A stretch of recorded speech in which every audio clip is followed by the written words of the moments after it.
Hello and welcome to my channel. Gelli plate printing is a fabulous medium that allows artists to create unique, textured and visually striking pieces of art. But what really takes gelli plate printing to the next level is mastering layering techniques, and that's where I feel some people may struggle. So in a series of upcoming videos, I'm going to show you how I personally build up my layers on the gelli plate to add depth and interest to my textured prints. This first video will go back to the basics with the so-called one pull print. So I hope that you will continue to watch this video and the others that I have planned for the coming weeks. And if you want to see more gelli plate printing, then be sure to check out my other videos and subscribe to my channel.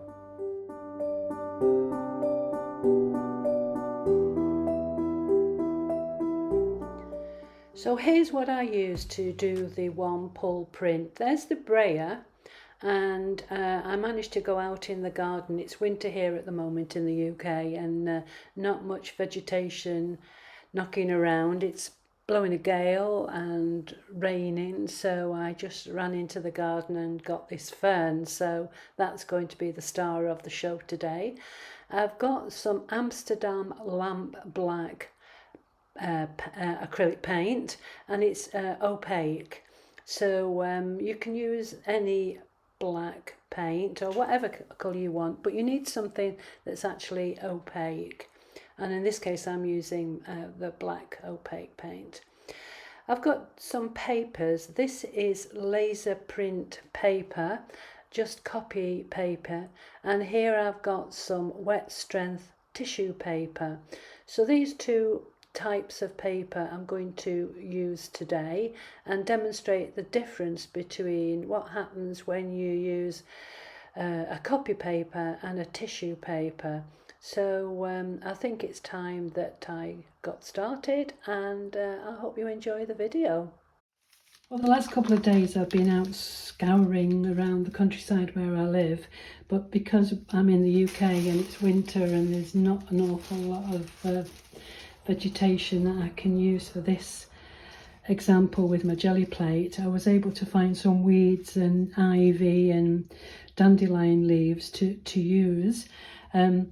This one here is on tissue paper, and it's a black base coating on the gel plate, and then I've put the various different botanicals on top of the plate and then tissue paper on top of that. So that is what we would regard as a negative print. This is the same sort of thing, but this time it's on a slightly bigger paper, but using the same leaves and twigs and everything that I used before. So those are a first pull and a negative print.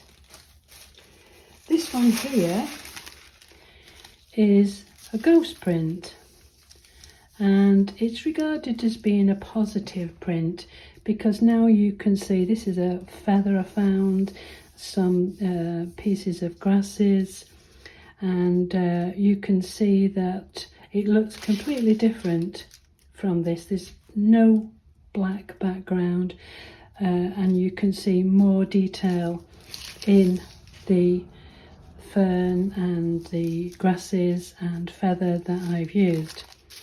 This might be more of an easy example. This is cow parsley, and it's a one that I dried in the summer, and this is a first pull and a negative print, and this is the ghost print. I've been nibbling away at this here. This is the ghost print of the same cow parsley. So these are examples to show you, and I'm going to recreate how I did this using a fern that I went out and snipped in the garden to show you how I did it. So hope you stay tuned, and we'll have a lot of fun. Right. Apologies if it looks a little bit grubby, but it's well used. It won't show up on anything that I'm doing. Size is A4 size. The actual size is 12 inches or around 30 centimeters by 9 inches and 23 centimeters. What I'm going to do now is to put some acrylic paint on. Just try to get a good amount on, and I'm going to spread the paint on the jelly plate, taking the brayer, this is the brayer, off, and trying to get a nice even coating.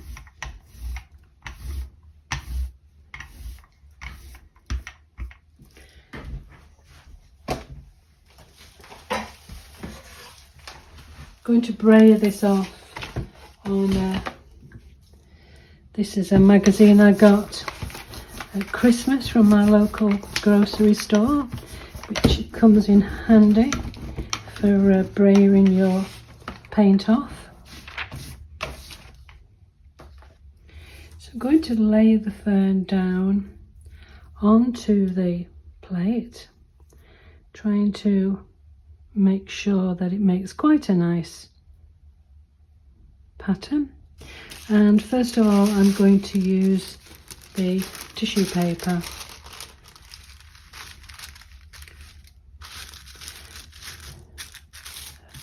I'm going to spread the paper out onto the jelly plate, push down onto the fern, trying to get into all the little areas where the fronds are. You'll be able to see through the tissue paper whether or not you're getting enough paint off. Making sure that I'm pushing down really well, but not too firmly.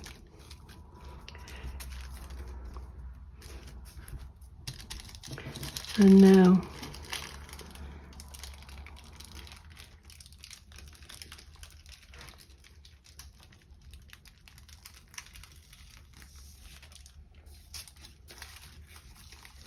so there's our first pull. Whilst the paper is still wet, or the plate is still wet, I'm probably going to get another pull. So same again, just gently rubbing over the paint. Remember, this is the tissue paper, and I did put rather a lot of black paint on.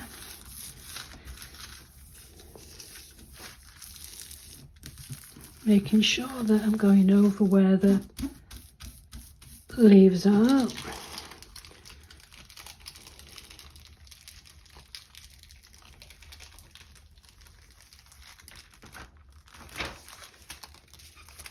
So there is number 2 of the print. And what I'll do now is I'll do a ghost print, taking the fern off,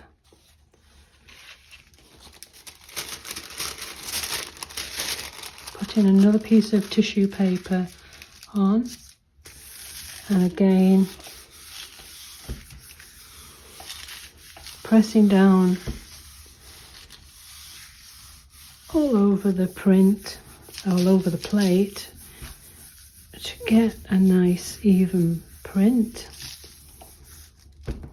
And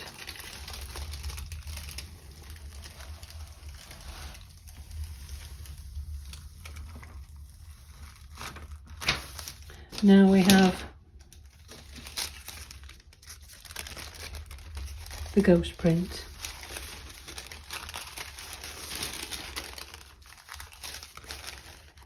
can't put it down on the plate because the plate's wet and the tissue paper will stick to it. So I'm going to let this dry and I'll come back in a couple of minutes once this is dry. So I've taken off as much as I can with the baby wipe.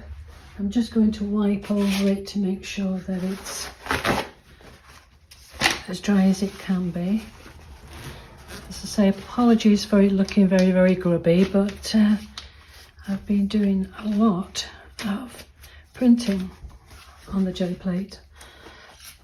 This may or may not work. Sometimes it's successful, sometimes not. This is Liquitex matte medium, and I'm going to use this just to lift the leaf off.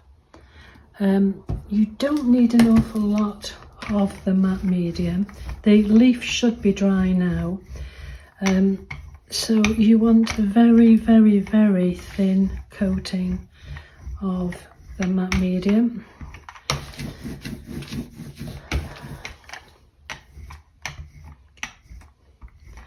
And fingers crossed this will work. As I say, sometimes it does, sometimes it doesn't. But we'll only know what happens once I pull the print.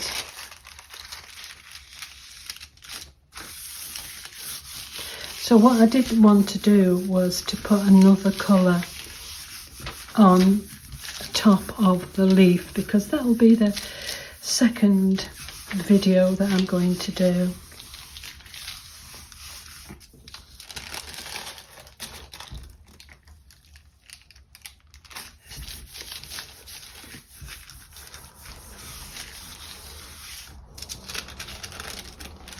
This is really, with the matte medium, it's very much down to timing, getting the timing right on it. So let's pull and see what happens. Fingers crossed.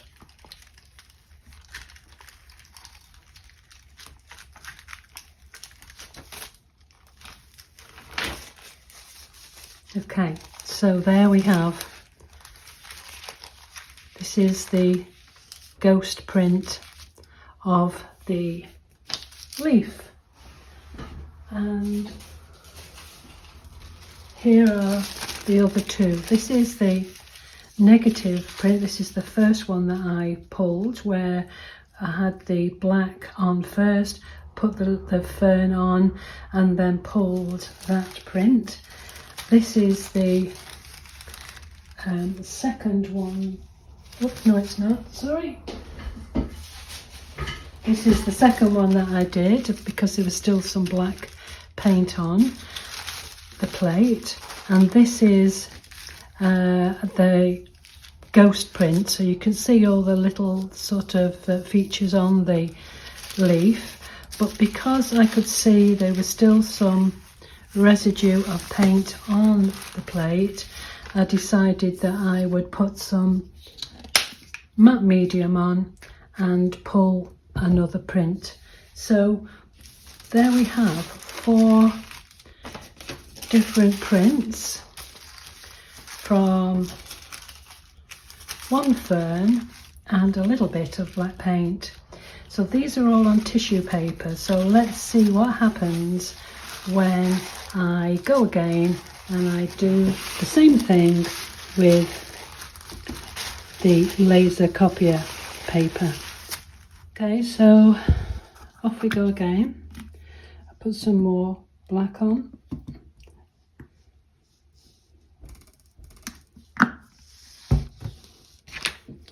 Use the brayer.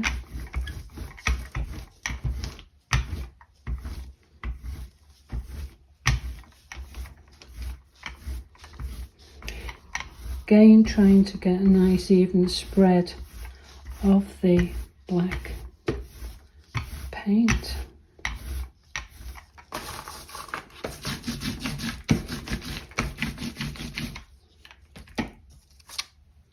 Put the fern on in the same position. This time I'm going to use the laser copier paper. pushing down and trying to get into all those little corners. Now it's more difficult to see where you're pressing and whether or not you've actually got all the areas covered. Definitely have to do it by a fingertip feel, trying to make sure that you're going over the fern. Hopefully that should be it. Just have a quick peep. There we have the first print. I doubt there's going to be anything to take off there, but I'll have a go. It's mainly the edges where the gel plate is a little bit bigger than the A4 paper. Let's just see.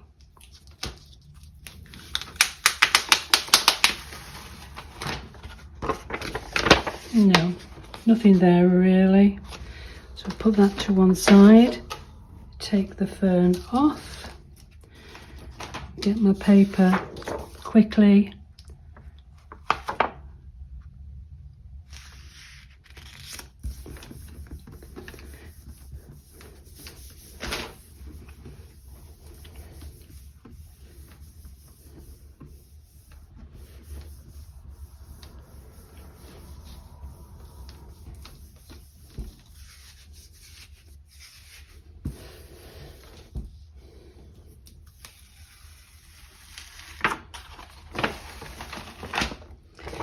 And there we have, whoops, put this to one side.